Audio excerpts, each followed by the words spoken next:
Olá, boa tarde! Hoje é terça-feira e a nossa aula é de Geografia. Vamos falar sobre rede de transporte no Brasil, sobre os transportes e também sobre o transporte de carga. Abre seu livro na página 18 de Geografia e vamos ler. Acompanhe a leitura, fica atento, tá bom? Presta bastante atenção. Vamos lá.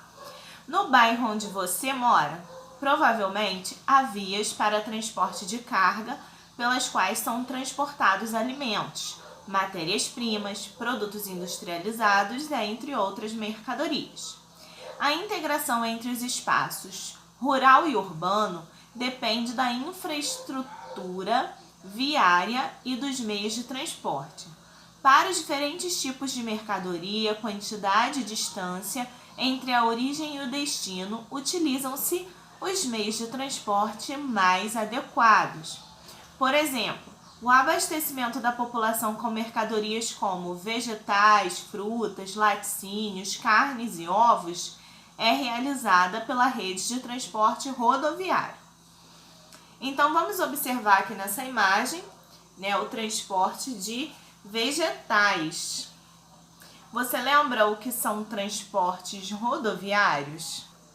São aqueles feitos nas rodovias, por carros, caminhões, ônibus, pode ser transporte de pessoas, pode ser transporte de cargas, e também os dois, como por exemplo em trens, entre outros. Vamos continuar nossa leitura abaixo da imagem. Geralmente o transporte de perecível é a qualidade de mercadoria que dura pouco tempo antes de estragar, frutas, legumes, leite, etc. Então, os perecíveis são aqueles alimentos que estragam rápido. Então, o transporte desses alimentos é realizado dentro do mesmo município, aproximando produtores rurais de consumidores da cidade. Por quê? Porque esses alimentos estragam rápido. Se for levar de um estado para o outro, pode chegar lá já até estragado, dependendo do produto. O transporte de matérias-primas e de produtos industrializados pode ser feito em distâncias maiores e conduzir um grande volume de mercadorias para atender a população rural, urbana e os setores da economia.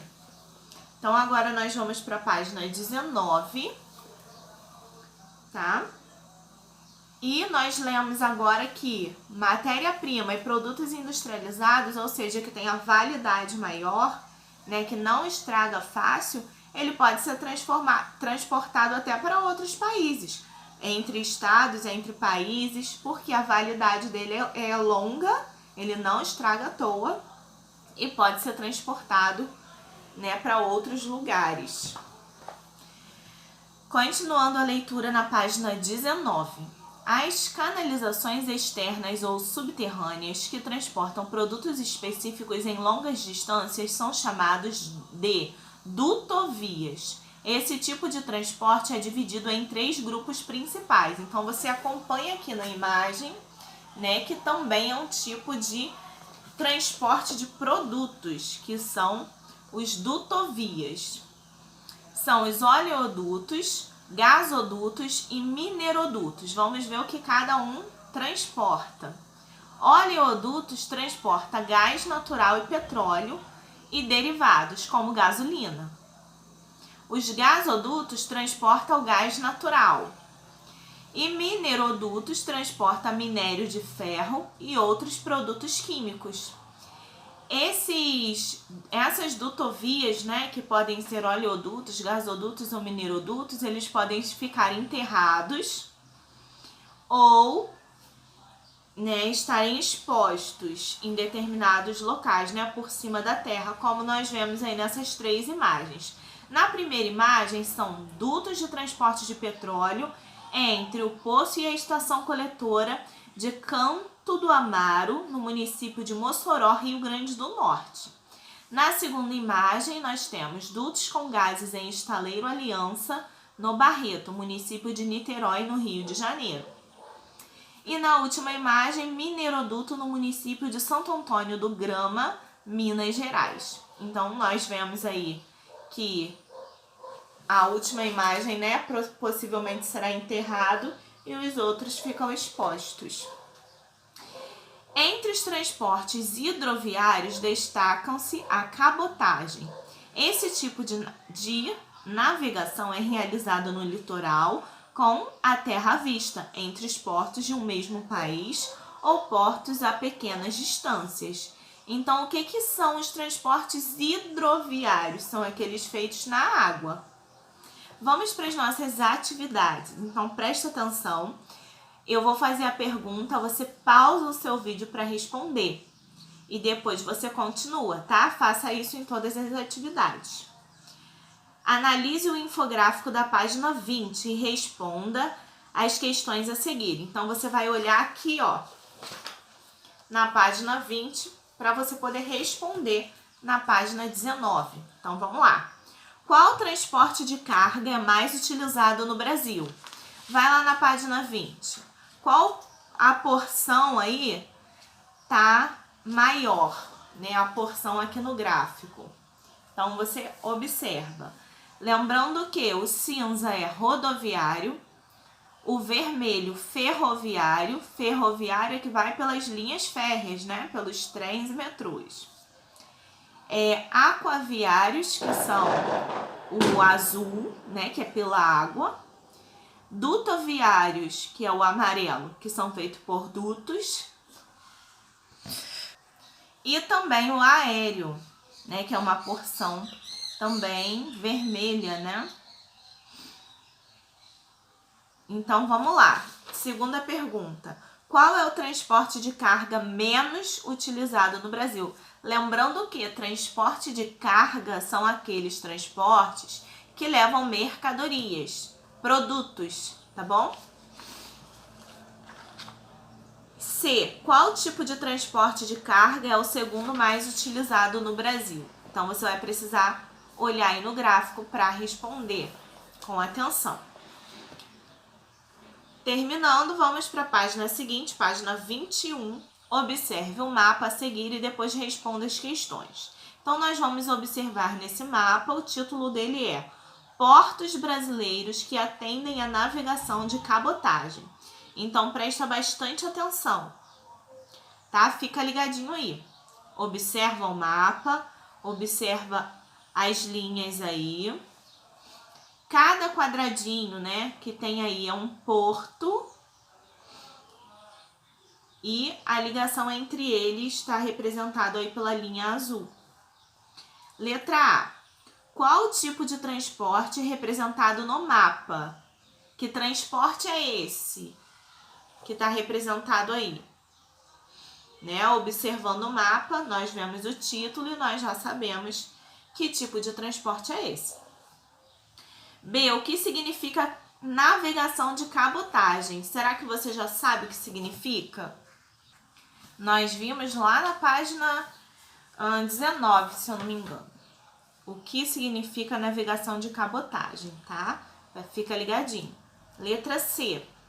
Lembrando que entre as questões, pausa para você responder. Aí quando acabar o vídeo, você também já acabou sua atividade, tá bom? Faça isso, você vai ver como é mais fácil. Letra C. Em sua opinião, a geografia do Brasil é favorável a esse tipo de transporte de carga? Justifique sua resposta. Olha para o mapa. Você acha que é favorável utilizar a navegação para transportar produtos? Sim ou não? E por quê? Agora, na página 22, número 3. Faça a leitura do texto e da imagem a seguir. Então, observa bem essa imagem. Mercado Ver-o-Peso no município de Belém, Pará. E vamos ler. Aportar no Ver-o-Peso em Belém é encontrar um local cheio de ricas histórias, sobretudo dos que lá trabalham, seja na feira do açaí, nos mercados de ferro e de carne ou em outros espaços do complexo. Maior feira ao ar livre da América Latina, o Ver-o-Peso nasceu como entreposto fiscal no século XVII em uma área que era formada pelo então Igarapé do Piri, Ali, com base no peso dos produtos, eram tributadas todas as mercadorias que chegavam à cidade, ficando conhecido como Casa de Haver-o-Peso. A partir dali, a importância econômica e histórica do ver-o-peso para o Pará só cresceram. De tão conhecido, virou um ponto turístico de Belém. Então, esse lugar começou lá no século XVII, para medir, pesar os produtos e tributá-los. Tributar é pôr impostos, sobre eles. Vamos para as atividades. Então, presta bastante atenção. Letra A. Qual o principal tipo de transporte utilizado para entregar os produtos no mercado ver-o-peso? Observa na imagem. Se liguem. Aí você já vai descobrir a resposta. B. Qual a origem do nome do mercado ver-o-peso? Por que ele tem esse nome? C. Além da comercialização de produtos no setor primário, que outra função importante o mercado ver-o-peso desempenha? O que ele virou também, além de ser uma feira ao ar livre? Vamos para a página seguinte, número 4. Leia o mapa a seguir e, com base na sua interpretação, responda as questões. Então, leia o título do mapa, e leia a legenda do mapa bem aqui ao lado, para você ficar ligadinho. Então, vamos lá. Transporte dutoviários, gasodutos. Estão soltando fogos por aí, mas não se assustem. Vamos lá. Cada bolinha significa uma cidade. A linha preta mais grossa é o limite internacional, ou seja, que está em volta do nosso país todo. A linha fina é o limite estadual, ou seja, a divisão entre os estados. A linha vermelha em operação, ou seja, são os gasodutos que estão funcionando. Os de linha amarela que estão em estudo, ou seja, estão sendo estudados, ideias para usá-los nesses lugares. E na linha verde, não é bem verde, é uma linha meio marrom, em implantação, ou seja, estão sendo construídas, sendo implantadas. Na linha pontilhada, interligação sudeste-nordeste. Na linha marrom, outras companhias. E a linha verde é entre duas linhas finas pretas, entre Bolívia e Brasil. E o G são as reservas de gás. Então, observa bem esse mapa. Tá? Letra A. Qual o tipo de transporte representado no mapa? Presta atenção no título do mapa, que você já vai saber a resposta. O que a rede dutoviária transporta? Nós já lemos sobre isso. O que os dutos transportam? Qual é o nome do gasoduto que liga o Brasil a outro país da América Latina? Qual o nome desse gasoduto? Você lembra que a América Latina é toda essa parte, em volta aí do Brasil, que o Brasil faz parte, e o que liga ele é esse outro país, que é a Bolívia, que nós vimos aí representado pela linha verde entre as linhas pretas. Como que é o nome desse gasoduto? Você vai ver aí no mapa, na legenda do mapa. A maior parte da rede dutoviária da região norte do Brasil está em operação ou em estudo? Então, você vai observar. Olha as cores, vermelha, amarela e marrom, meio esverdeado. Qual delas é a maior? Ela já está em operação? Ela está em estudo ou ela está em implementação? Agora, na página 24, nós vamos ver uma tirinha, umas imagens que vão tratar de um assunto importante que aconteceu em 2018. 5. Analise a tira a seguir e troque ideias com os colegas sobre o que revelam as imagens. Há relação entre os produtos que consumimos diariamente e os meios de transporte? O que pode acontecer quando essa relação é afetada negativamente? Em 2018, houve a greve dos caminhoneiros. Eu não sei se vocês vão se lembrar disso, né? Mas com certeza os seus pais vão se lembrar. Os caminhões pararam de funcionar no Brasil, né? Eles entraram em greve, os caminhoneiros. Então, os alimentos não chegavam aos mercados, a gasolina não chegava aos postos de combustíveis e o preço dos produtos que já haviam no mercado aumentaram muito, ficaram caros. Não tinha produtos o suficiente. Por quê? Por que os caminhoneiros fizeram essa greve? Porque o preço do diesel, que é o combustível que os caminhões usam, estava muito alto e não valia a pena eles trabalharem pagando um combustível tão caro. Eles não ganhavam dinheiro suficiente fazendo o trabalho deles. Então, eles entraram em greve para baixar o valor do combustível dos caminhões, só que acabou afetando todo o país, porque os caminhões transportam os alimentos, transportam combustível e várias outras coisas. Então, aí na primeira tirinha nós temos aí, né, greve, greve, greve. Na segunda, não tem alimentos no supermercado. Não temos combustível. Na terceira tirinha, no posto. Então, o transporte ele é tão importante que se ele parar, como parou os caminhoneiros naquela época, em 2018, afeta toda a economia e afeta a nossa vida também, porque nós dependemos dos produtos que os caminhoneiros transportam. Na tabela, listem produtos consumidos com mais frequência pela turma e depois investiguem os meios de transporte utilizados para abastecer o mercado consumidor com essas mercadorias. Esse você não vai fazer pela turma, você vai fazer pela sua casa. Os produtos que vocês mais utilizam em casa e como eles são transportados até vocês, tá bom? Como eles chegam, por exemplo, até o mercado ou outro produto, né, que você possa comprar em outro tipo de loja. Aí você vai fazer essa lista, tá bom? Dos produtos e dos meios de transporte. E na nossa última página de hoje, nós vamos ler um texto e responder essas duas questões que vão encerrar nossa aula de hoje. Então, vamos começar. O principal tipo de transporte utilizado no Brasil é o rodoviário. Então, são as rodovias, né, que transportam a maioria dos produtos utilizados no Brasil. Ele é o principal, né, através dos caminhões, das carretas, do transporte rodoviário.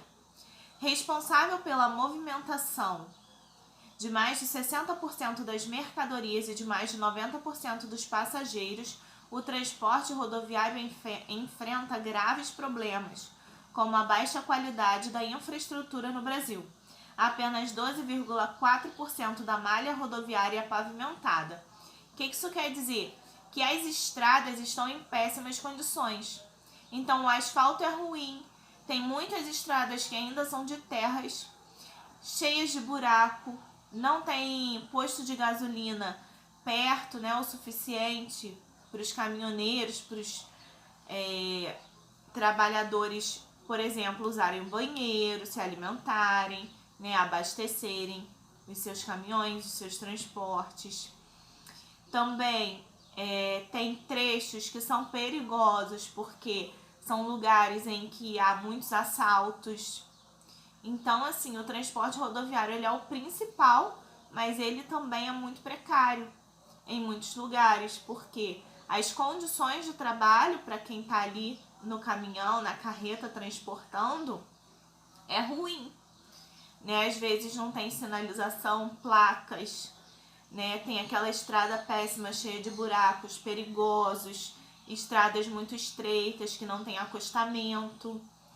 E então, assim, apesar de ser o meio de transporte, o tipo de transporte mais utilizado no Brasil, é precário. Eu pulei uma partezinha aí em cima que eu vou ler agora. Mesmo assim, as condições de muitas rodovias que ligam as áreas rurais a urbanas em diversas unidades da federação são precárias. Isso mesmo que estava dizendo embaixo. Né? Existem muitos problemas que afetam, né, essa infraestrutura no Brasil. Continuando a leitura. A maior parte das rodovias pavimentadas é de pista simples, 92,7%. Além disso, as condições deixam a desejar. Segundo a Confederação, que avalia toda a malha federal pavimentada, a malha federal pavimentada quer dizer as rodovias, tá? As pistas. E os principais trechos estaduais também pavimentados, 61,8% das vias pesquisadas apresentam algum tipo de problema, sendo classificadas como regular, ruim ou péssima. Então, a maior parte, né, dessa malha rodoviária, dessas estradas, estão sendo classificadas como regular, ruim ou péssima. Por quê? Tem tudo isso que nós falamos antes. Buracos, o asfalto não tá bom, algumas não tem nem asfalto, né? Não tem nenhuma infraestrutura. Placa, sinalização, tudo isso. Continuando. O resultado da combinação entre esses fatores é uma sobrecarga da malha e o agravamento do risco de acidente. Então, se a pista tá ruim, certamente pode ocorrer acidentes. Então, tudo tem que ser, né, bem pensado, planejado, para que tudo funcione no nosso país, para que os produtos cheguem às nossas lojas, né, às nossas casas, e tudo funcione. Mas muitas vezes as estradas estão em péssimas condições. Número 1. De acordo com o texto, o transporte rodoviário brasileiro enfrenta graves problemas de infraestrutura. Explique por que esses problemas ocorrem. Então, você vai, com as suas palavras, explicar o porquê esses problemas estão acontecendo. E número 2, quais problemas indicados no texto acontecem por causa das condições precárias das rodovias no Brasil? Então, o que acaba acontecendo por conta dessas rodovias estarem em péssimas condições? Pensa, responde, qualquer dúvida entra em contato, tá? Essa é a nossa aula de hoje. Eu sei que o vídeo ficou um pouquinho longo, mas foi importante, tá? Qualquer dúvida, não entendeu, liga pra tia ou manda uma mensagem, tá bom? Um beijo, tchau, tchau.